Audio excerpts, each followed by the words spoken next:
Hi there, this is Shane O'Brien McDonald. I'm the host of Japan in 100 Dishes, and today this is a bonus episode, number 7. It's about hitsumabushi, or grilled eel. So again, you might want to, just to know what we're coming from, why you're watching this, you probably want to check out episode 10, which is about this dish. It is a specialty of the city of Nagoya, and it is broiled eel. And it is absolutely fantastic. If that sounds awful, well, I hate to break the news to you, it is delicious. And just to give you an idea of where you're going to find it, now this is Japan, the entire country of Japan right here. 3 major cities, Tokyo right here, and then the next biggest one is Osaka right here. And Osaka, just so you know, Tokyo includes Yokohama. Osaka includes Kyoto and Kobe as well. They're basically the same city. They're right next to each other. Don't say that to people from Kyoto, but it's kind of true. And then the third biggest city is called Nagoya. And so Tokyo has about 40 million people living in the greater Tokyo area. Osaka is about 19 million, and Nagoya is only 9 million people, so it's slightly larger than Chicago. Nagoya is, although unlike Chicago, it is a kind of a factory town, because the biggest thing to come out of Nagoya is, as you can see here, Toyota. Toyota City was named after the company. A lot of different, auto parts manufacturers are also based in the city of Nagoya. When you go there, I've actually seen on several different occasions cars with signs in the back window or stickers on the back, test vehicle. Like they literally have test vehicles going around the city,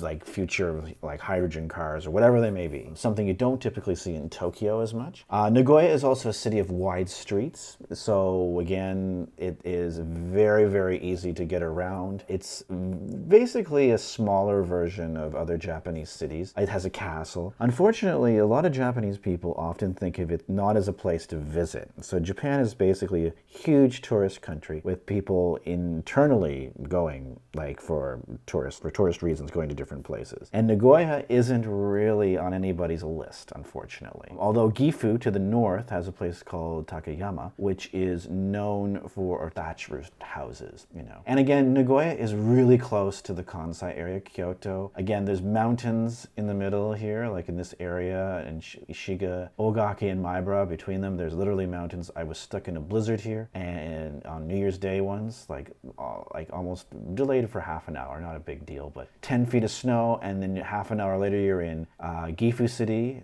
that's where the train goes next, and it's flurrying, and then you get to Nagoya, and it's 5 degrees and sunny. So there's a huge, huge difference. This little area here, all these mountains, the climate in the wintertime is completely different. Now, Nagoya is about 2 hours from Tokyo by bullet train, and when you get into central Nagoya, there's really 3 main places that you are going to go. There is the area around Nagoya Station, which is this one right here. There's also this area Osukanon Station, and around there's a famous temple, and there's a shopping street that's really cool. But the main place for nightlife is called Sakae, and this is where there's lots of bars and fun things to do, like shopping. If you want to go and buy luxury clothing, this is the place to go. And see, there's lots of highways here on the map in Google Maps. The yellow is all highways, and they're paralleled by subway lines. And there's also several major train lines. So it's a much more organized city. If you're used to Tokyo, it's a breath of fresh air. It's just in a grid system. It's very hard to get lost. It has lots of parks to wander around in, lots of trees. It's just generally, it seems a bit more laid back. People seem like they're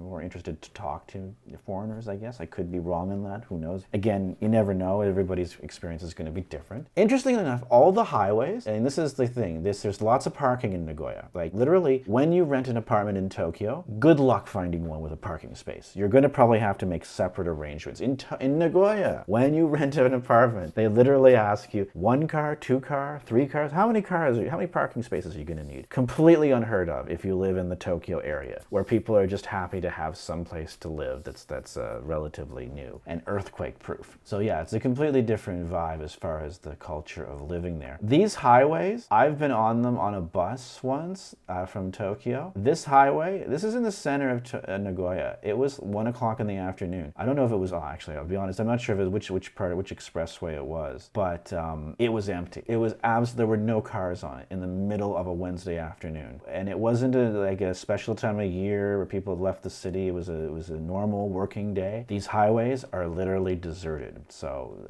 something to think about. Maybe there's hey, if you charge people money funny, they find a way not to use them, right? Now, Sakae Station, this is where you can see here, there's a huge underground complex. And here's where they have a bunch of hitsumabushi restaurants. Now, hitsumabushi is what you're looking at right here. It is eel, broiled eel on rice. And now there is actually a season for eel. It's June, I guess late May, early June, middle of June. It shows up in the grocery stores in Tokyo, all over Japan. And it's pre-cooked usually. You can buy the eel that is, I guess it's raw, but most of the time it's grilled for you and you just heat it up in the microwave or in your, basically in the microwave. It's already pre-cooked. And this is what it looks like. It is delicious. It is coated in a sort of sauce that's kind of sweet, almost like maple, you know, I don't know if they use maple syrup, but maple syrup and eel go really well together. At this particular restaurant, it's called Hitsumabushi Ino. It has multiple locations. This just happens to be the Sakae restaurant, whereas, yes, here, see, this is the kanji for Sakae. But they do have other ones in other parts of Nagoya. And again, most Japanese people who aren't from the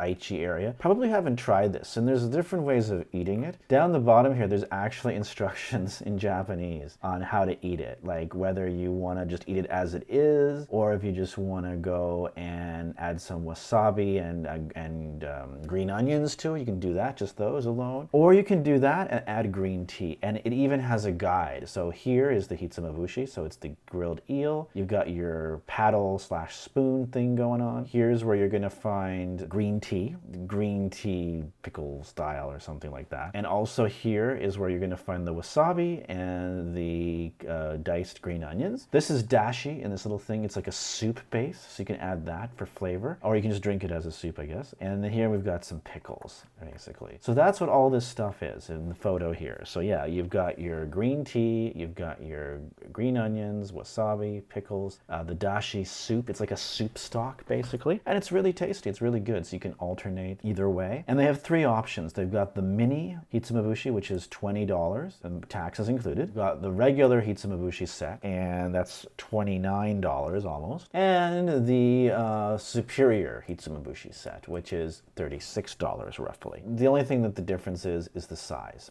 Other thing to note, it also comes on a bed of seaweed, dried seaweed called nori. It's quite tasty as well. Again, salt is a big thing in Japanese food. It gives a lot of flavor. Things like pickles and soup base don't have a lot of fat. Rice, there's rice below this. So what they do to season stuff is generally going to be fresh flavors that are a lot of salt, a lot of soy. Soy is basically liquid salt, basically. And incidentally, I've never tried any of these things, but you can get also different lunch sets, some with tempura on rice, or I guess that's just tempura with soup, I suppose. Tuna, like a raw tuna on rice, or you can get combinations. Also, they have one with hirekatsu, which is kind of a minced beef, and then deep fried, almost like fish and chips. And you can also mix these. So some will come with a little bit of eel, and you can get like oyakudon, which is basically a mini oyakudon, which is egg and cut chicken together. It's cooked, don't worry. All their options are you can mix it up with the hirekatsu and the eel. This is a good option for people who are scared. That's why they offer it. There are people who are scared of eel. I'm sure there are people in Japan who are scared of eel. At least with this thing, it's a little bit cheaper, and if God forbid you don't like the eel, which however unlikely as that is, you can make sure everybody will have chicken and eggs on rice with some onions. It's fine. So at least you won't completely waste your supper. And then the rest here is basically get tempura on the side. You can get salads on the side, and you can also, what is this one? Oh yeah, this is what comes with a bit of okasu, the different raw salads. Again, if your friends are,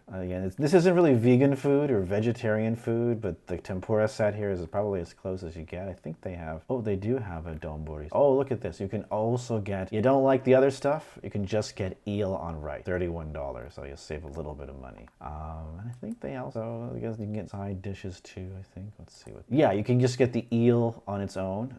It's not cheap. You can get it white. This is with less flavoring, when this is with the sort of maple syrupy sauce. And you can also get pretty much all the other things, like the side salads and even skewers of meat and things like that on the side, and they have drinks. And this restaurant itself, they don't really expect foreigners to show up. You can tell that because there's no English. That is one thing that's so painfully obvious in a lot of these restaurant menus in Japan. They are looking at, a lot of people are probably like, hey, old people, come visit us. They do not expect, they may have an English menu though. They definitely will have a menu you can look at and point. And this is what the restaurant looks like. Again, the curtains is very traditional. It's in a basement of a department store here near Sakae Station, so it's a little hard to find. You may even have to ask, you might want to bring it up on your phone or something like that, or save a screenshot of this, you know, of the map and things like that if you don't have internet access. But yeah, it's definitely worth the experience. Again, you'll gain a lot of points. People from Nagoya, if they meet a random foreign stranger and they're like, you like hitsumabushi, they will be so impressed. So until next time, sayonara.